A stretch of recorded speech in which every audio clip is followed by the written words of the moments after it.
Assalamualaikum warahmatullahi wabarakatuh. Selamat sore, sahabat Deteksi Dini Darmais. Selamat datang di IG Live kami. Hari ini yang akan diadakan di Instagram kami sendiri, yaitu 3d.deteksi Darmais. Perkenalkan, pada sore hari ini, saya Dr. Andi Tendri sebagai moderator pada acara sore ini. Sore ini, Deteksi Dini Darmais akan berbincang-bincang langsung dengan pakarnya, yaitu Dr. Jaka Pradipta, spesialis paru, yang akan membahas mengenai kanker paru. Sehat ya, Dok? Alhamdulillah sehat, Dok. Ya, Gimana? Baik ya, Dok? Ya, selama kurang lebih 30 menit ke depan, jika ada pertanyaan dari teman-teman yang ingin bertanya, bisa langsung menuliskan di kolom komentar di bawah ini, atau langsung pakai raise hand boleh untuk di chat di IG Live kami. Sebenarnya sih teman-teman Deteksi Dini Darmais mungkin sudah mengetahui ya, Dok, tentang kanker paru. Tapi mungkin sore hari ini bersama langsung pakarnya, Dr. Jaka Pradipta, bisa menjelaskan, Dok, secara detail gimana sih kanker paru itu sendiri, organ paru ya, Dok. Berarti kan kalau kanker paru, fungsi organ paru itu sendiri apa sih, Dok, untuk tubuh kita? Oke, ya baik. Jadi kalau kita bicara kanker paru, artinya adalah sel kanker yang terjadi pada sel-sel saluran napas, gitu ya. Jadi khususnya saluran bronkus atau percabangan saluran napas.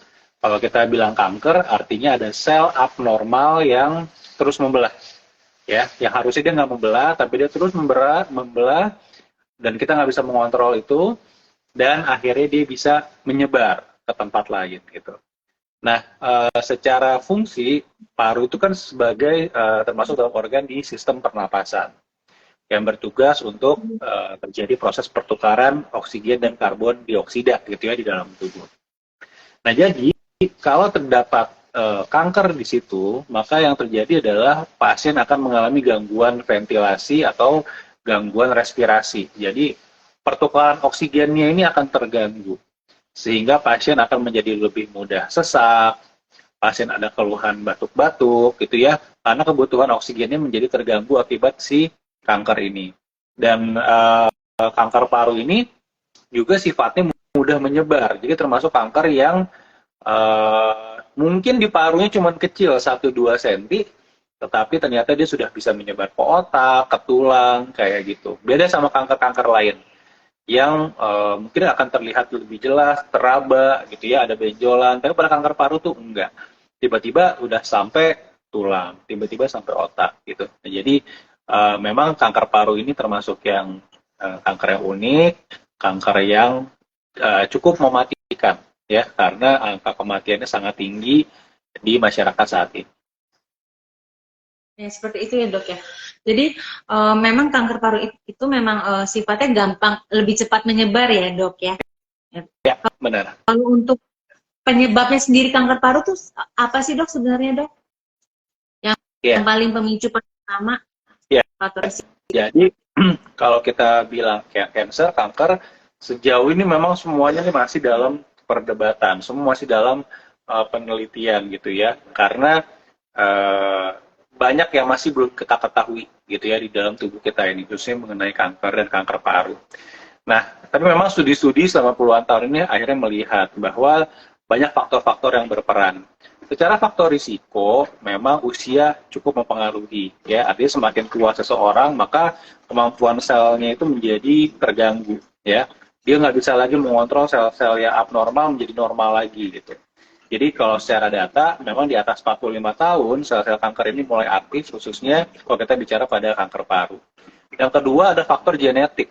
Jadi faktor yang misalnya di keluarga kita, di orang tua kita ada yang memiliki riwayat kanker atau kanker paru khususnya, maka risiko kita akan mengalami hal serupa itu juga tinggi. Saya selalu menyatakan seperti tanah yang subur.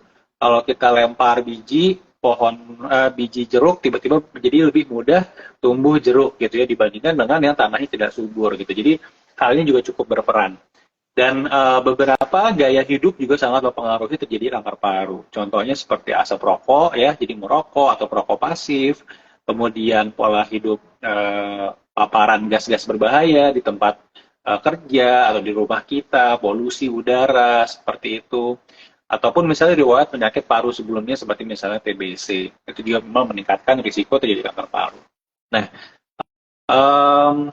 di luar dari itu pola hidup sehat juga berperan, misalnya olahraga, ya, kemudian makan makanan yang sehat, kurangi alkohol, dan yang memang menjadi unik, karena secara kuat ras Asia ini memang buat kanker paru lumayan tinggi, khususnya pada perempuan. Jadi banyak yang merasa aku perempuan nggak ngerokok, hidup sehat-sehat aja kok bisa kena. Karena memang secara genetik beda dengan yang di Eropa dan di Amerika gitu ya. Di ras Asia memang perempuan tidak merokok usia muda tuh banyak yang sudah terkena kanker paru, dan hal ini memang terjadi karena sifat genetik dan hormonal pada pasien seperti itu. Oh, seperti itu, Dok. Jadi memang kebanyakan kalau di di Asia itu perempuan ya, Dok, untuk lebih banyaknya atau risiko pencetus kanker paru ya, Dok. Tetap laki-laki lebih banyak, tetapi data dibandingkan dengan di benua lain gitu ya. Di Asia ini kasus perempuannya lebih banyak dibandingkan dengan benua lain, dan hal ini juga tidak dipengaruhi oleh rokok, sehingga dan secara genetik ada yang khas gitu ya pada ras Asia. Jadi saranku, meskipun misalnya kita atau keluarga kita ada yang mengalami batuk lama gitu ya, terus nggak sembuh-sembuh, udah berobat, terus nggak ngerokok gitu ya. Jadi jangan kita berpikir bahwa nggak mungkin aku kena kanker paru, aku nggak ngerokok, hidupku sehat. Nggak juga gitu ya. Jadi tetap berobat secara lengkap, secara holistik agar bisa terdeteksi lebih awal. Gitu. Ya, baik, Dok. Apa seperti yang diketahui ya, Dok, kalau untuk kanker paru sendiri kan dia lebih jarang untuk terdeteksinya ya, Dok. Tiba-tiba pasien ditemukan dengan langsung stadium lanjut ya, Dok. Seperti itu ya, Dok. Iya, jadi kurang lebih mungkin di atas 80% kanker paru memang terdeteksi di stadium lanjut. Stadium 3B ke atas, stadium 4 gitu ya. Dan jarang sekali terdeteksi di stadium awal gitu. Beda banget sama kanker-kanker yang lain. Kenapa? Karena satu, kadang kita menyepelekan gejala batuk gitu ya. Banyak yang ngerasa, batuk aku biasa, apalagi perokok. Tiap pagi aku batuk kan, ngerokok, dahaknya banyak. Padahal ternyata itu bukan batuk yang biasa gitu ya, ada kankernya. Atau yang kedua, kadang ukuran kanker hingga bisa menyebabkan batuk, itu terkadang memang harus besar ukurannya. Baru dia bisa menimbulkan gejala yang signifikan, contohnya misalnya batuk kering yang lama kayak gitu. Jadi kalau dia masih ukurannya kecil, kadang tuh nggak menimbulkan gejala apa-apa gitu ya. Nah jadi makanya sebenarnya untuk bisa kita bicara deteksi dini ya, atau mungkin screening kanker paru, memang harus dilakukan dengan kesadaran kita di saat gejalanya bahkan mungkin belum ada gitu kan. Jadi belum ada batuk, kita cek, aku ada masalah nggak ya di paru, aku ada masalah nggak ya, aku mungkin nggak ya keturunan kanker paru dari orang tuaku atau keluargaku gitu. Jadi jangan sampai nunggu ada batuk-batuk sebulan, 2 bulan baru berobat. Karena kalau udah sampai batuk-batuk lama, kemungkinan ukurannya udah besar. Dan kalau kita bicara stadium, jangan-jangan sudah ada penyebaran. Minimal kejar getah bening. Ketika ada penyebaran getah bening, maka dia sudah bukan stadium awal lagi, gitu ya, sudah mulai mengarah ke arah advanced stage.